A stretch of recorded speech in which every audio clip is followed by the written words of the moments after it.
जय Jagannath unique world को स्वागत।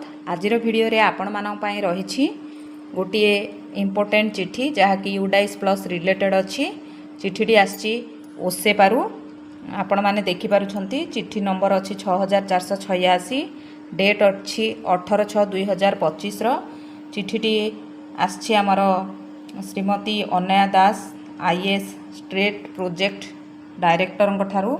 चिठीटी रही समस्त डीओ कम डीपीसी समग्र शिक्षा को सब्जेक्ट आपण माने देखि पारुछंती रही UDISE plus portal of the year 2025-26 related.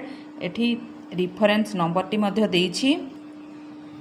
Madam sir, in inviting a reference to the subject and letter cited above, I am to inform you that UDICE Plus has been opened in the portal for next round of data entry for the year 2025-26. As you know, UDICE Plus is the single source of database for government and the fund of Samagra Shiksha and the fund for Samagra Shiksha stars and other projects are allocated on the basis of the data available in UDICE Plus portal. जेहेतु UDISE plus portal database आधार रे आपण मानकर विद्यालय को समग्र शिक्षारू बा stars रु बा विभिन्न प्रोजेक्ट रो फंड एलोकेटेड होई थाए, तो सेही रिगार्डिंग रही चिठीटी। तेणु समस्त को कहा जाइछि जे एक्यूरेट डाटा 2025-26 रो देबा पाई। तो पॉइंट 1 रे अछि देखंतु, the progression activity is enable under SDMS module for the year 2025-26. Progression user manual is available in school login and the same is enclosed for the reference. UDICE Plus रे progression activity आपनकर enable हो जाइछि। तेणु ताकू complete करबा पई रही चिठीटी। देखुचंती 2 number point रे अछि, all students who are already part of UDICE Plus database except for the one in the last class of the school. जो स्कूल रो लास्ट क्लास जोटा होइथिबो, मनकर आपनकर 1 रु 5 क्लास अछि तो 5 क्लासटा होछि लास्ट क्लास, जदि 1 रु 8 अछि तो 8 क्लास होछि लास्ट क्लास। तो ताकू एक्सेप्ट करिकी need to only progress and no fresh data entry is required with respect to them.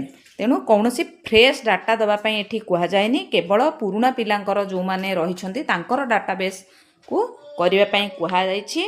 एठी 3 नंबर पॉइंट रही एठी देछि only fresh data entry is required at the time of new admission. जो माने new admission करूछंती सेमानक पई, जेपरि कि आपनकर शिशु बाटिका हेउ किंबा प्रथम श्रेणी ता सहित अन्य कोनोसी क्लास रे जो माने नुवा एडमिशन करिबा को जाउछंती तांको data entry the draft data capture format बा DCF 2025-26 is enclosed here with for your reference. ताकू मध्ये एठी एनक्लोज करा जाइछि जहाँकि नुआ पिलांग पई रहिछि बा नुआ एडमिशन पई रहिछि। पॉइंट 4 अछि, the class promotion of the class promotion of the existing students must be completed by 1 जुलाई। तेणु आमको 1 जुलाई सुधा क्लास प्रमोशन करिवार रहिछि, जहा फल कि कौन कह हेबो ना न्यू एंट्री फैसिलिटी एनेबल हेई पारिबो। ता अर्थ आपण माने जो न्यू एडमिशन करिसंती तांको डाटा को आपण माने एंट्री करि पारिबे। The data entry in all respect should be completed by 30th September 2025। तेणु ये जो यूडाइस प्लस रो समस्त एंट्री हमको 30 सेप्टेम्बर 2025 सुधा करिवार अछि। एठी आपनकर प्रोग्रेशन यूजुअल मैनुअल आउ जो डाटा कैप्चर फॉर्मेट ए सब विषय रे टॉप प्रायोरिटी दिया जाइछि। तेणु आपण मानको ए सब कार्य करिवार अछि। एहा सहित आपण माने एबे देखिबे प्रोग्रेशन यूजर मैनुअल सेठी आपण माने किपरि याको करिवे। User manual for progression activity school entry UDISE plus SDMS रो, जहा कि 12 पृष्ठ विशिष्ट एक पीडीएफ रहिछि। एठी टेबल ऑफ कंटेंट रहिछि। प्रथम इंट्रोडक्शन दबार अछि, तापरे आपण गेटिंग स्टार्टेड करिवे किपरि लॉगिन करिवे। प्रथम यूडाइस प्लस आपणकर यूजर आईडी पासवर्ड देकी तापरे प्रोग्रेशन एक्टिविटी को आपण माने जिबार अछि।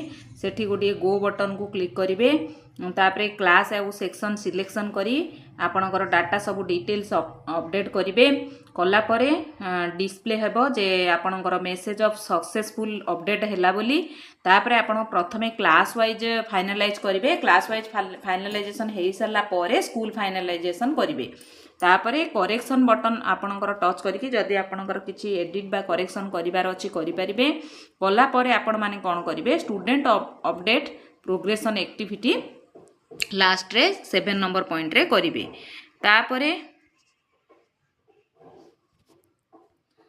आपण माने व्यू समरी रे list of all student with progression activity को पाई परिबे प्रोग्रेशन तापरे प्रोग्रेशन समरी सेक्शन वाइज आपण माने जदि देखिबा को चाहुंजती स्टेप 1 रे आपण माने list of section wise class देखि परिबे फाइनलाइज प्रोग्रेशन अछि 6 नंबर रे एठी आपण माने कोन करिवे जनरेशन ऑफ स्कूल सर्टिफिकेट करि परिबे तापरे स्कूल सर्टिफिकेट जनरेट करि परिबे जदि आपण माने वर्क प्रोग्रेशन करिबा को चाहुंचंती स्टेप 1 रे आपण माने मल्टीपल स्टूडेंट सिलेक्ट करिवे तापरे सिलेक्ट सक्सेसिव स्कूल तापरे स्कूल रो यूडाइस प्लस एंट्री करिवि आपण माने सक्सेसफुल प्रमोटेड करि परिबे एहिपरि भाबरे आपण माने एठी देखि पारुछंती पूरा डिटेल्स इंट्रोडक्शन ठरू आरंभ करिकि आपण माने किपरि स्टार्ट करेंगे ता सहित स्कूल एक्टिविटी गुड़ाक केमती करेंगे प्रोग्रेशन स्टाटस एठी देखंतु प्रोग्रेशन स्टाटस पाई कौन अपडेट रिक्वायर रही तार डिटेल्स एठी देछि स्टेप 4 रे डिस्प्ले मेसेज सक्सेसफुल अपडेट किपरि हेछि आपण माने किपरि